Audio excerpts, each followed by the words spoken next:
अभी मैं निकलने लगा हूँ जी तलगंग से और आज हमारा सफ़र है शुगरान का, कागान का, इसी तरह सिरी को।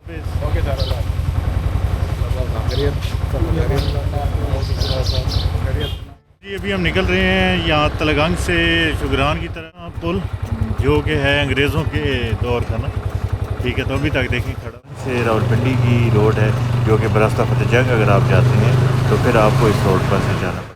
ट्रैक्टर ट्राली में ये ड्राइवर कम सुनता है और 2 किलोमीटर लोग ज़्यादा चलते हैं। तो खोड़ के बारे में ना एक बड़ी आपको ज़बरदस्त चीज़ बताता हूँ कि जब तलगंग से मतलब पुराना ये 90s का, लेकिन जब हम भी छोटे होते थे तो उधर से गाड़ी गुजरती तो इसको लिटिल पेरिस कहा जाता था। लिटिल पेरिस इसलिए 20 हॉर्स पावर 40 हॉर्स पावर की मोटर्स यहाँ पे लगी हुई हैं। मोटर तो नहीं, आप इंजन सॉरी कह सकते हैं। इंजन लगी हुई हैं 20 हॉर्स पावर 40 हॉर्स पावर के, और वो चलते किस पे हैं? ये जो गाड़ियों से गंदा तेल निकलता है, पुराना पंजाबी में मतलब कच्ची घानी का तेल या वो, तो ये वो घानी, ठीक है। तो बाकी इस कार से आपको लग तो रहा होगा कि जो सकाफत है वो तलगंग से मिलती जुलती है, तो अच्छी चीज़ है। खान की जंग था पहले नाम इसका, फिर ये फतेह जंग हो गया खुदा वालों को कहते हैं। लेकिन यहाँ का भी किन्नू माल्टा देखें, बड़ा ज़बरदस्त है। और ये पीछे फ्रेश बिल्कुल वहाँ से तोड़ के लाते हैं और आगे जूस से हमने लेफ्ट टर्न लिया और ये सामने आ गई जीटी रोड जो कि पेशावर और रावलपिंडी को आपस में मिलाती है। नॉर्मली हम जो बाईपास है हरिपुर का वो सिटी में, जब आप एबटाबाद सिटी में दाखिल होते हैं तो एक लॉन्ग स्ट्रेट रोड जो है वो आपकी सब्र का इम्तिहान, लेफ्ट साइड पे राइट साइड पे पूरा जो खूबसूरत, और डिपार्टमेंट अपना काम सही करता है तो फिर क्या होता है, ये ऐसी चीज़ें आपको देखने को। ये बालाकोट के जो पहाड़ है इसमें नॉर्मली इतनी बर्फ, ये बड़े प्यारे बच्चे होते हैं। हेलो, असल में यहाँ पे रास्ता भूल के खड़े हैं जी अमजद भाई, जो कि रोड के ऊपर ही हमारा वेट कर रहे थे। अस्सलाम वालेकुम, अभी मैं निकलने लगा हूँ जी तलगंग से और आज हमारा सफ़र है शुगरान का, कागान का, इसी तरह सिरी कोट का। बहुत सी ज़बरदस्त मनाज़र आपको दिखाऊंगा। और अभी आज हम पहुँचेंगे गड़ी हबीबुल्ला तक, तो गड़ी हबीबुल्ला तक उम्मीद है कि शाम तक पहुँच जाएंगे। तो अभी हम अपना सफ़र स्टार्ट करते हैं। आज भी जो द लिटिल मार्क अब्दुल्ला है वो नहीं है, उसकी वजह यह है कि उसके पेपर हैं, लेकिन हमारे साथ आगे ज्वाइन करेंगे सरफराज भाई, तो वो हमारे साथ होंगे। तो चलें जी स्टार्ट करते हैं। अभी मैं घर में हूँ और फुल पैक हो गया हूँ, तो अभी अपने इस चीते पे बैठते हैं और ख़ुद भी नज़ारे देखते हैं और आपको भी नज़ारे दिखाते हैं। तो चलें चलते हैं जी सफ़र पर। आप सोए उठ के आए हैं मलिक तहान साहब, तो इनको जो ही बाइक स्टार्ट हुआ तो ये भागे आ गए। हाँ जी, लिटिल मार्क और आपके पेपर की वजह से फिर नेक्स्ट इंशाल्लाह बड़ा टूर, तैयार हो ना? अगले टूर में भी आऊंगा। हाँ, 30 दिन 30 लोकेशन 30 रोज़े अलग अलग जगह पर। ओके हो गया, अभी चलते हैं जी। ओके, अल्लाह हाफिज़। अभी अपने घर से, और बड़ा मुश्किल होता है लिटिल मार्क और के बगैर टूर करना, दिल बिल्कुल भी नहीं मानता। वो पार्टनर है ना, उसके साथ बड़े मज़े की गपशप भी होती है रास्ते में। तो चलें, ये भी ज़िंदगी का ऐसा है। तो नेक्स्ट जो हमारा टूर होगा वो मैंने जैसा कि बताया कि रमज़ानुल मुबारक में होगा। कोशिश यही है, बाकी अल्लाह की मर्ज़ी हो ना हो। तो अभी बस स्टार्ट कर रहे हैं हम अपना सफ़र। अभी अपनी शॉप पर जाऊंगा, वहाँ पर पहुँच के तो फिर आपको आगे का सफ़र जो है वो आपको दिखाऊंगा। तो मिलते हैं शॉप पर। देखो जी मेन रोड पर, और ये है सरगोदा रोड तलगंग की। यहाँ से मैं एक दफ़ा शहर में जाऊँगा अपनी शॉप पर, वहाँ से सरफराज भाई को उठाऊँगा और उसके बाद आगे सफ़र स्टार्ट करेंगे। जी पुराना लारी अड्डा तलगंग की मसरूफ़ तरीन जगह आप कह सकते हैं इसको। बाकी पुराना इसलिए कहते हैं कि एक नया बनाया गया था, लेकिन अब उस नए का कोई मकसद नहीं रहा, क्योंकि फिर दोबारा यही जो लारी अड्डा है इसको दोबारा इस्टेब्लिश कर दिया गया। तो अभी बस हम चलते हैं जी शॉप के पास, और वहाँ पे सरफराज भी हमारा वेट कर रहे हैं।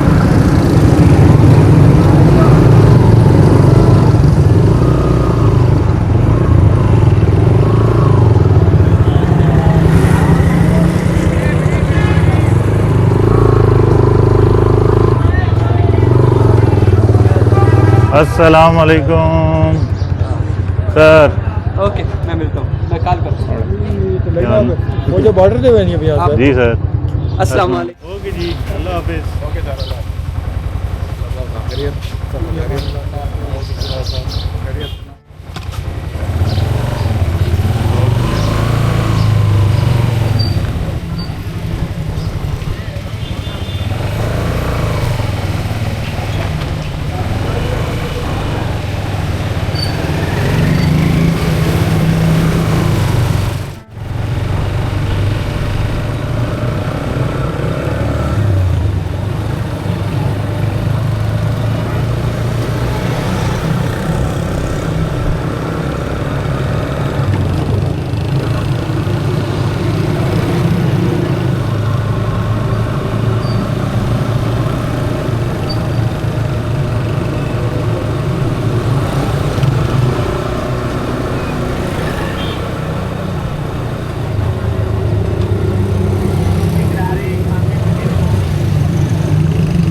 अस्सलाम वालेकुम जी। अभी हम निकल रहे हैं यहाँ तलगंग से शुगरान की तरफ, और वहाँ पे कागान और श्रीकोट काफ़ी ज़बरदस्त किस्म की जगह होंगी, तो वो मैं आपको दिखाऊंगा। आज मेरे साथ हैं सरफराज साहब। सरफराज भाई अब्दुल्ला की जगह आए हैं क्योंकि द लिटिल मार्क 4 के आजकल पेपर चल रहे हैं, तो वो इंशाल्लाह जो हमारा नेक्स्ट टूर होगा उसमें बिल्कुल हमारे साथ होगा। तो इस टूर में हमारे साथ हैं जी सरफराज साहब। सरफराज भाई इंशाल्लाह एंजॉय करेंगे और लोगों को भी एंजॉय कराएंगे। तो अभी हम निकल रहे हैं तलगंग से, तो हमारे साथ बने रहिए अगर आपने मज़े मज़े की वीडियो देखनी है तो। चलते हैं जी अपने सफ़र पर।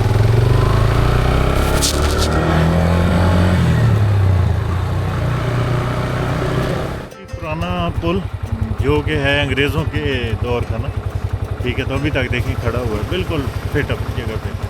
तो वो एक वो जो उसका क्या कहते हैं पाँव या बेस जो है वो थोड़ी सी डिस्टर्ब है, बाकी बिल्कुल फिट है। और आजकल के जो हमारे पता है जो ब्रिज हैं वो 2 साल बाद उनमें कुछ ना कुछ हो ही जाता है, प्रॉब्लम आ ही जाता है। तो बाकी ये जी डोग पठान का नाम डोग पठान क्यों है मुझे पता है आपको?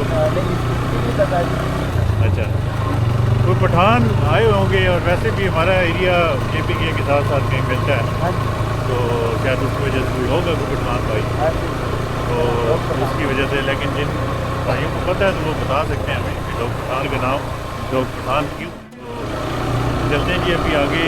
अगली हमारी मंजिल आएगी डोली मोड़, तो फिर आएगा कोड, और फिर लिटिल पेरिस मैं आपको दिखाऊंगा, और उसको लिटिल पेरिस क्यों कहते हैं उसकी हिस्ट्री थोड़ी सी मैं आपको दिखाऊंगा। तो ये है जी डुलिया मोड़ में अगर आपने सवाद कलाम वाली साइड पे जाना है फिर आपने यहाँ से लेफ़्ट हो जाना है, लेकिन अगर आपने KKH पे नारायण कागान GP मुजफ्फराबाद तो उसके लिए आपने यहाँ से राइट हो जाना है। तो हम जाएंगे राइट।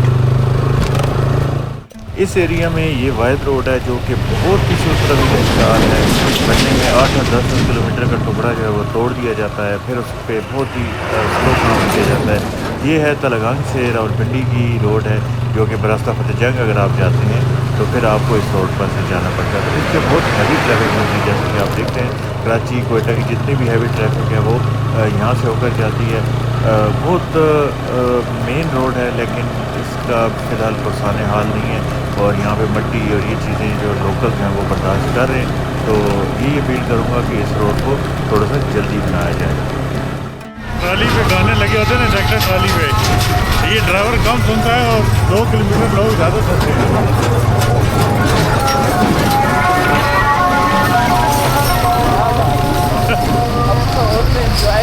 नहीं, उसे खुद आवाज़ ही नहीं आती, उससे कहाँ से आवाज़ आएगी। इतनी शोर होता है, लेकिन वो बस वो जो एक म्यूज़िक है, गाना कोई भी हो बस ठीक है वो लगा देते हैं।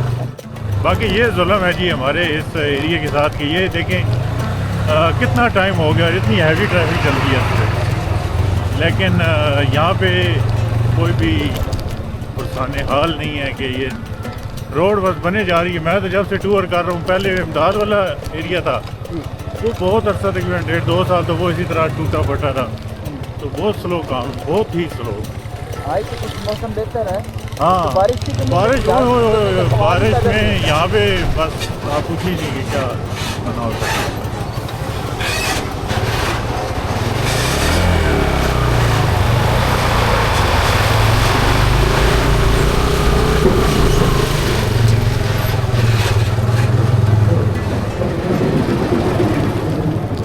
और दूसरा यहाँ पे ये है कि पहले वो जो मतलब जो रोड है आपने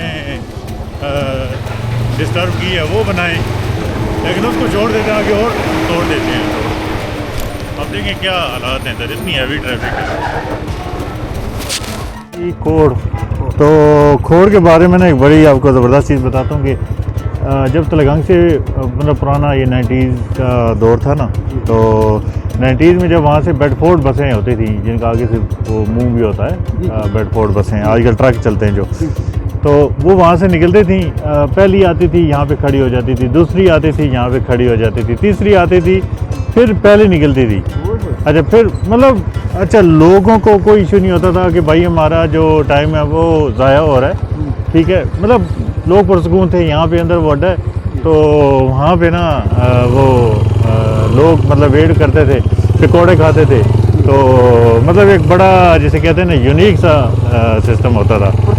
हाँ बड़ा पुरसकून। तो ये खोड़ मतलब यहाँ पे अब तलगंग यहाँ से कितना कोई दूर है, पास ही है ना, लेकिन अंदाज़ा लगाएं कितने दूर आके फिर इतनी देर के लिए गाड़ियों को रुकना, ठीक है, तो वो एक बड़ी यूनिक सी चीज़ होती थी। तो ये मतलब वो कोड है, यहाँ पे ये सारा सेटअप होता था। तकरीबन 6-7 घंटे लगाती थी पिंडी तलगांग से बस, लेकिन लोग फिर भी खुश होते थे कि यार बात ठीक है, मज़े में है। अच्छा ये अब्दाल है, ठीक है, इसको वैसे नाम था अब्दाल है, लेकिन जब हम भी छोटे होते थे तो उधर से गाड़ी गुजरती तो इसको लिटिल पेरिस कहा जाता था। लिटिल पेरिस इसलिए कहते थे कि यहाँ पे मैक्सिमम लोग या तो पेरिस में हैं। अब जैसे ये एक घर है, कोई पता नहीं हो सकता है 1 बंदा 2 बंदा उनके मुलाजिम रह रहे हों। यहाँ पे मैक्सिमम जो लोग हैं कोई इंग्लैंड में है, कोई यूएसए में है, कोई पेरिस, मतलब बाहर हैं सब, ठीक है। तो उस टाइम इस्लामाबाद में इतनी आउट क्लास इंफ्रास्ट्रक्चर नहीं था, मतलब कोठियों का, घरों का, जितना कि यहाँ पर था। तो अब अगर आप अंदर जाएँ तो आप हैरान हो जाएंगे यार, इतने आउट क्लास जो घर हैं वो हैं। तो लिटिल पेरिस इसलिए कहा जाता था कि उस टाइम जब हर गांव में कच्चे कच्चे घर होते थे, या वो लंबे कमरे बाजी 1 2 3 4 और आखिर में एक वाशरूम या किचन, तो उन दिनों में यहाँ पे मतलब बहुत कोठियाँ, और वो उस लेवल की कोठियाँ जो मतलब सोच भी नहीं सकता था। तो इसलिए क्योंकि मैक्सिमम लोग बाहर रहते हैं, बहुत था, तो यहाँ पे फिर वो कंपटीशन भी था। अच्छा उसने कोठी बनाई तो मैं थोड़ी सी उससे ज़्यादा अच्छी बनाता हूँ। हाँ, वो उस कंपटीशन के चक्कर में मतलब वो चाहे रहे या न रहे इधर ही है। अब जैसे यहाँ पे आप देख लें, जिधर भी आप देखेंगे आपको बहुत ही आउट क्लास यहाँ पे ना घर मिलेंगे। तो है तो ये गांव, लेकिन लिटिल पेरिस कहा जाता है इसको, क्योंकि मतलब इंफ्रास्ट्रक्चर वैसे भी आप देखें। अब ये एक घर देख लें, घर कहाँ पे है, आगे से कितना है, और इस तरह के मतलब वो मज़े के यहाँ पे घर शहर हैं। तो हाँ, इसकी वजह से इसका नाम लिटिल पेरिस।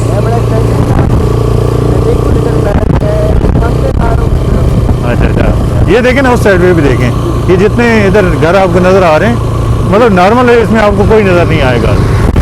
वो मुकाबला है। दूसरा यूनिटी है। यूनिटी ये है कि अगर एक बंदा जाएगा बाहर तो उसने 3 और को लेके जाना है। अब उस टाइम तो ये रूटीन थी। अब आजकल आपको पता है कि हालात हो रहे हैं, अब पता नहीं उस तरह के हैं कि नहीं। उस टाइम ये था कि अगर एक बंदे को कोई बंदा लेके जा रहा है ना, उसकी ड्यूटी थी कि उसने 3 और को लेके जाना। तो उसकी वजह से ये पूरा इलाका जो है वो बड़ा तरक्की कर गया।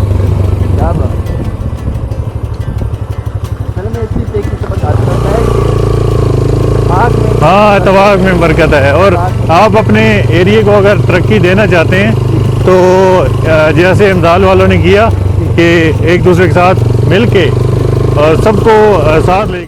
हमारे एरिया में ये होता है ना या बाकी एरियाज में कि वहाँ पे अगर कोई बंदा मतलब बाहर है और उसको पता चलता है कि मेरा कुलीग मेरी कंपनी में आ रहा है तो उसकी कोई होती है कि यार ये ना आए, वो मैनेजर को कहेगा भाई ये तो बंदा गलत आपने चूज़ कर लिया, इसको ना बुलाएं, इसका वीज़ा कैंसिल करें।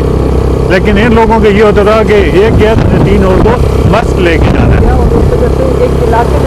इलाका आप सोचें कि 90s में सोच ही नहीं थी कि गांव इस तरह के होते हैं, लेकिन उस टाइम भी यहाँ पे ऐसी सहूलियात थी। और अभी इलाका का एक नाम है।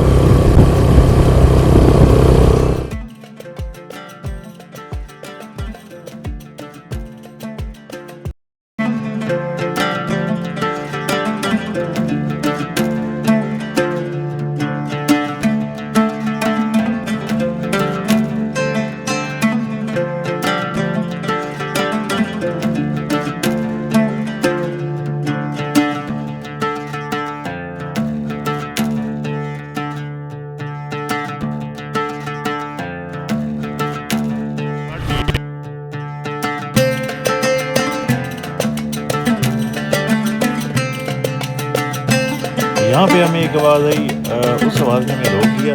मैं आपको भी दिखाता हूँ कि किस वजह से यहाँ पे मैं रुका फिर वापस गया उस साइड पे।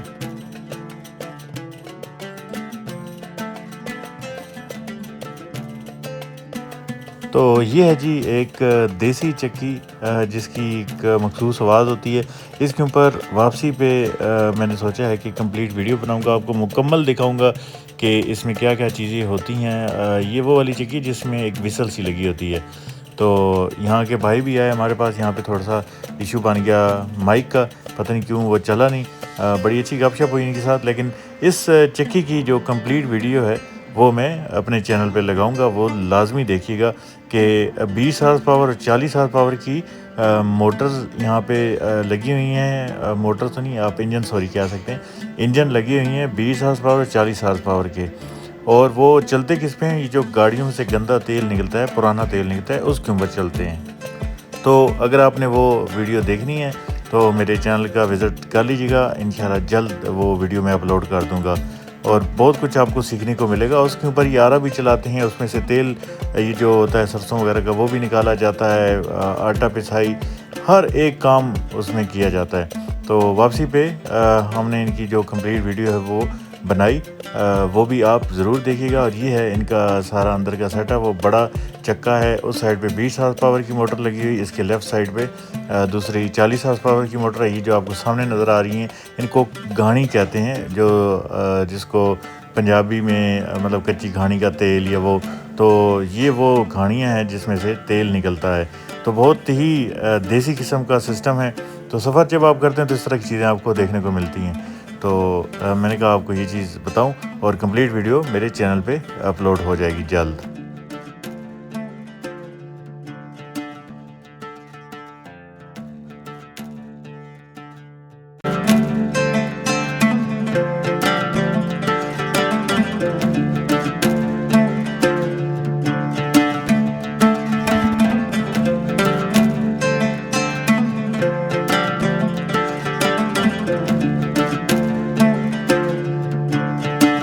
ये है जी फतेह जंग, ठीक है।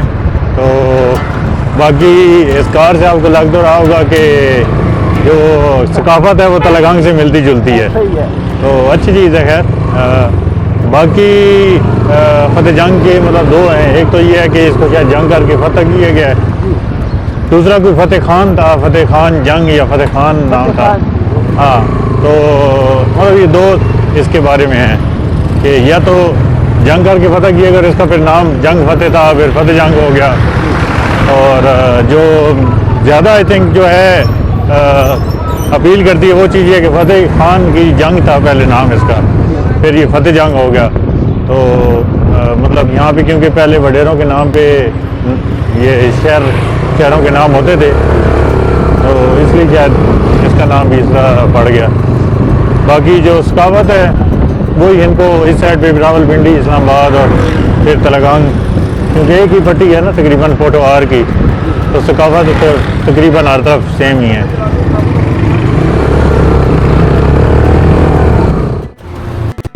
तो अभी देखेंगे किन्नू और माल्टा है ना, हम सरगोदा वालों को कहते हैं, लेकिन यहाँ का भी किन्नू माल्टा देखें बड़ा ज़बरदस्त है।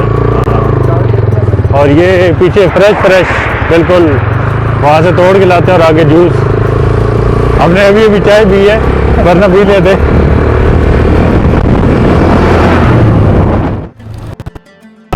जाएंगे लेफ्ट, ठीक है, थोड़ा सा आगे जाके तो वैसे झील भी आती है बड़ी खूबसूरत सी, तो आप तो देख लेंगे, लेकिन नाजरीन जो है वो नहीं देख पाएंगे, क्योंकि अभी हमने कैमरा रिमूव कर देना है।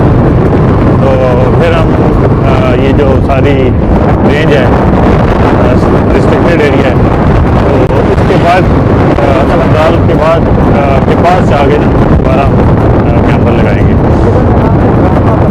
नहीं, ब्राह्मा जंग बातर, ब्राह्मा अलग चीज़ है, जंग बातर अलग चीज़ है।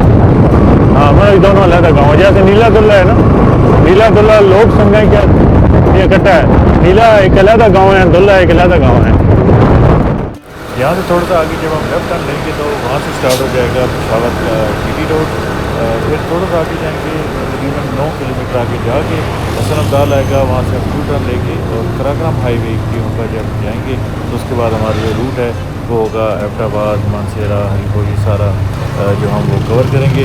तो यहाँ से हमने लेफ़्ट टर्न लिया और ये सामने आ गई GT रोड, जो कि पेशावर और रावलपिंडी को आपस में मिलाती है। अभी हम इसी के ऊपर रहेंगे 9 किलोमीटर और उसके बाद हम वो करते हैं।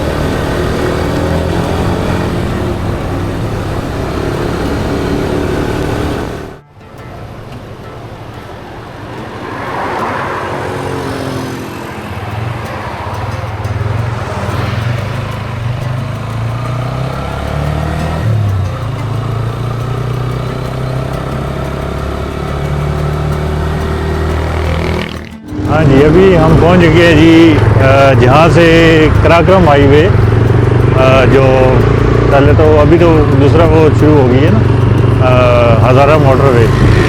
तो जो पहले कराक्रम हाईवे होती थी सिर्फ गिलगित बल्तिस्तान के लिए, या चाहे नारायण का गान है कोई भी है, तो आप इधर से ही गुजर के जाते थे।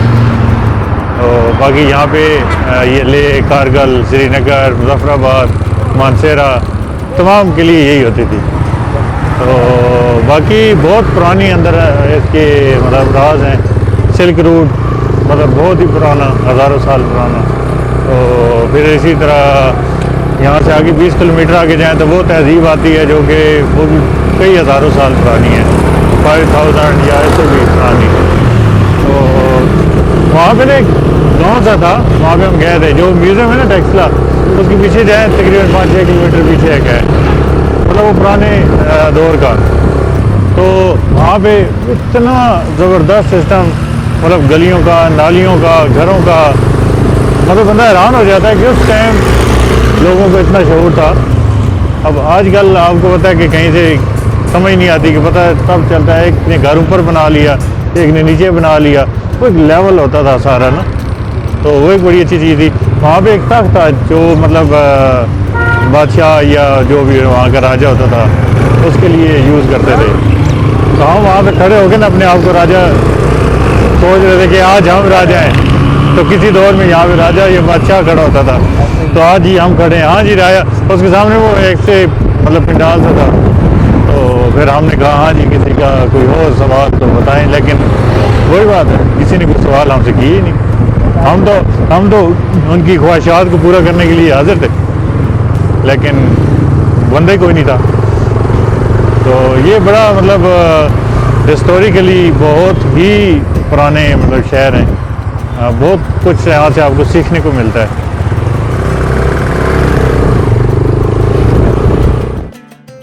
ये है जी हरीपुर शहर। नॉर्मली हम जो बाईपास है हरीपुर का वो यूज़ करते हैं, जिसके ऊपर तकरीबन पौना घंटा या घंटा लगता है। लेकिन इस दफ़ा मैंने सोचा कि चलें हरीपुर जो शहर है इसके अंदर से जाते हैं, देखते हैं शहर कैसा है। तो बहुत ही खूबसूरत शहर है और बहुत ही मज़ा आया इस शहर के अंदर से गुजरने में। ये होता है कि रश होता है तो लेकिन अगर आप बाहर से भी जाते हैं तो फिर भी आपका तकरीबन घंटा तो फिर भी लग जाता है। तो बाइक पर अगर आप हों तो आप अगर अंदर से भी जाएँ तो इतना ही टाइम लगेगा। ये हो सकता है इससे थोड़ा सा कम टाइम लगे। तो ज़रूर इस शहर को देखें, बहुत खूबसूरत शहर है।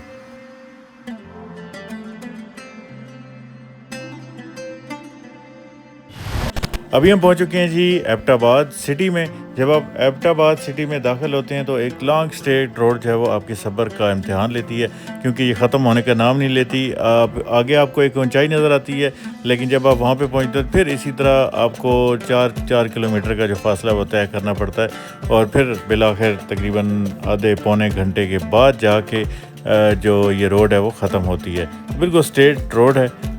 यहाँ पे जब आप आते हैं तो अगर आप यहाँ पे खाना या वैसे रेस्ट करना चाहें तो बहुत अच्छा शहर है। बाकी हम चलते हैं आगे अपनी मंजिल की जानिब।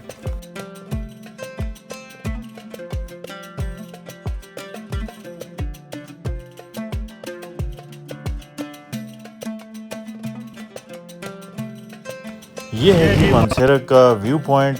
अगर आप यहाँ पर आते हैं तो आपको लेफ़्ट साइड पे, राइट साइड पे पूरा जो मानसेरा है, इसी तरह कुछ एबटाबाद का जो एरिया है वो भी आपको नज़र आएगा। तो बहुत खूबसूरत जगह है, इसको कहा भी मानसेरा व्यू पॉइंट ही जाता है। तो अभी वैसे शाम का टाइम हो चुका है और आज धुंध सी है, वरना मैं आपको जो शहर है वो ज़रूर दिखाता, लेकिन काफ़ी फॉग सी नज़र आ रही है जिसकी वजह से सही आपको शहर नज़र नहीं आ रहा। तो ये नीचे है जी इसका जंगल। यहाँ पे अक्सर जगह पे आपको बहुत शानदार किस्म के जो जंगल हैं वो नज़र आएंगे। तो इसका मतलब ये है कि जो फॉरेस्ट डिपार्टमेंट है तो यहाँ पे काम जो वो सही कर रहा है, जिसकी वजह से ये जो जंगल हैं अभी तक कायम दायम है।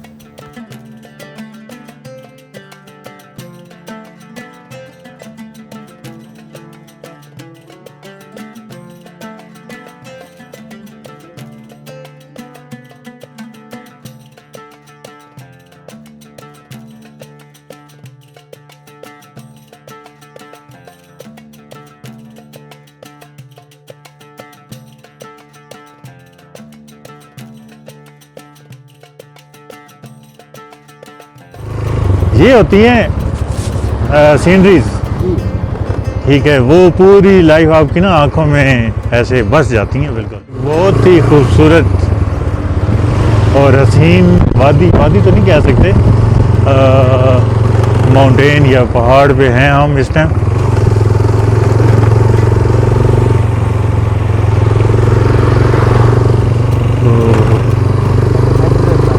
हैं नेचुरल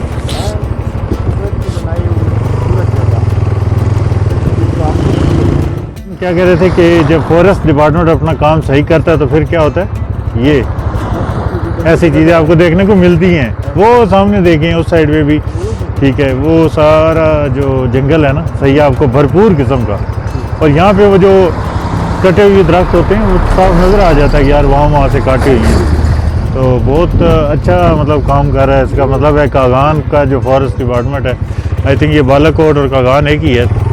तो चलो जी चलते हैं आगे। ये चीज़ होती है जब, वही मैं जो कह रहा था ना कि जब आपका फॉरेस्ट डिपार्टमेंट सही काम करेगा तो फिर आपको इस तरह के फॉरेस्ट देखने को मिलेंगे, नहीं तो फिर लकड़ी चोरी और टिम्बर माफिया, बस आप उनका रोना रोते रहेंगे। ये बालाकोट के जो पहाड़ हैं इसमें नॉर्मली इतनी बर्फ़ नहीं होती, लेकिन गर्मियों में तो होती ही नहीं है बिल्कुल, वो आगे जाके होती है कहीं कागान के पास या उसके, लेकिन अभी इस तो बर्फ़ काफ़ी पड़ी है तो यहाँ तक भी पहुँच गई है। तो अभी हम बस पहुँचने वाले हैं, घड़ी अभी बोला। ये बड़े प्यारे प्यारे बच्चे होते हैं। हेलो,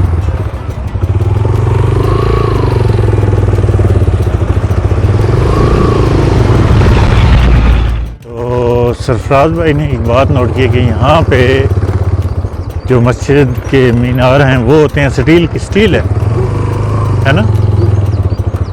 तो इसकी वजह भी यही होगी कि ताकि ज़्यादा वज़न और हवाओं की वजह से अभी हम पहुंच चुके हैं जी गड़ी हबीबुल्ला में, और ये जो ब्रिज के नीचे आपको दरिया नज़र आ रहा है ये है दरिया कुनहार। नॉर्मली इसमें जो पानी होता है काफ़ी ज़्यादा होता है, लेकिन आज पानी कम है क्योंकि इस टाइम जो ग्लेशियर या ऊपर बर्फ़ वगैरह पड़ रही है उतनी ज़्यादा पिघल नहीं रही, तो महीने के बाद यहाँ पे पानी जो है वो काफ़ी ज़्यादा हो जाएगा।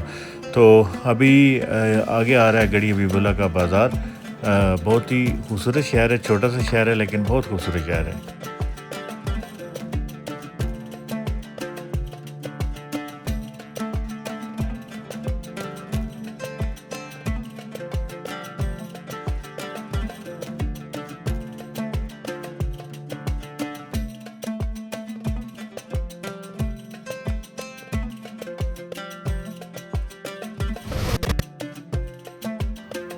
हम असल में यहाँ पे रास्ता भूल गए थे, लेकिन मैंने सरफराज भाई को बताया कि कभी कभी जो रास्ता भूलना है वो भी आपको नई नई जगह दिखाता है। तो रास्ता भूलने की वजह से हम जो बाज़ार है बिल्कुल उसके अंदर से आए। कोई मसला नहीं था, कोई ज़्यादा ब्लॉकेज नहीं थी, बहुत ही आराम से हम यहाँ तक पहुँच गए। लेकिन एक बाज़ार का जो अंदर का व्यू है वो भी हमने देख लिया। तो इसलिए कभी कभी रास्ता जो भूलना है वो आपको किसी नई जगह को एक्सप्लोर करने में मदद करता है।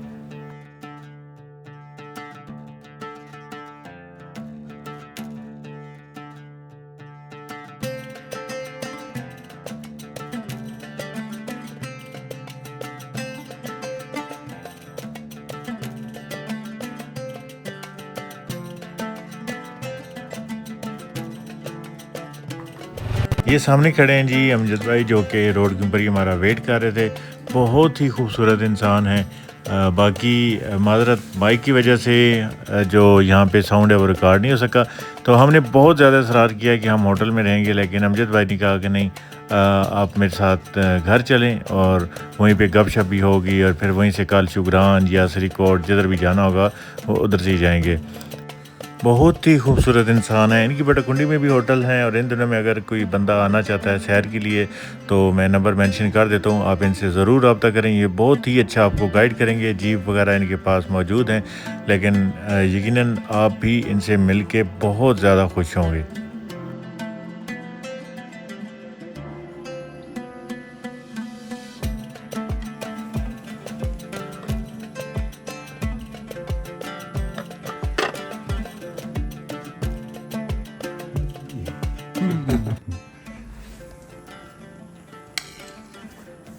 तो सुनाएं जी अपना सरफराज साहब, आपको मेहमान जी कैसी लगी? सर बहुत आउट क्लास माशाल्लाह, अच्छा, यकीन मानिए। चलें। तो यही हम लोगों को कहते हैं कि यार सिर्फ पहाड़ ना देखा करें, इन लोगों की खूबसूरती को भी देखा करें। तो बाकी इंशाल्लाह मिलेंगे कल नए सफ़र पे इंशाल्लाह। आज का जो हमारी एपिसोड है यहाँ पे ख़त्म होती है, तो कल नई एपिसोड में आपको मज़े मज़े के नज़ारे दिखाएंगे।